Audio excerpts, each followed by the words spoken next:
Hello guys, আসসালামু আলাইকুম। দুই রকমের আম কেটে নিলাম, একটা হালকা পাকা আর একটা একদম কাঁচা।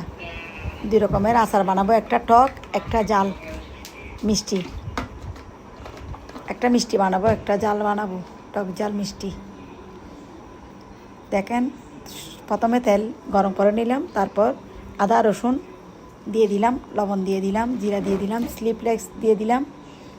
তারপর দুনিয়াতে সেম, একটাতে কিন্তু চিলি ফ্লেক্স দিয়ে নেই, মরিচের গুঁড়ো।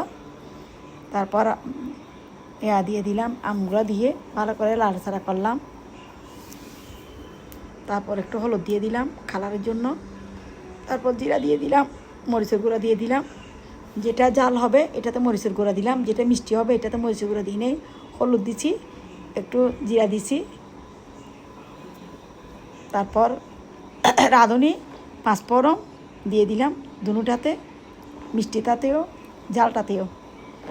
তারপর লবণ দিয়ে দিলাম, লবণ দিয়ে মিষ্টিটাতে চিনি দিয়ে দিলাম, চিনি দিয়ে নাড়াচাড়া করলাম। নাড়াচাড়া করে সিদ্ধ করতে রেখে দিলাম, নাড়াচাড়া করে।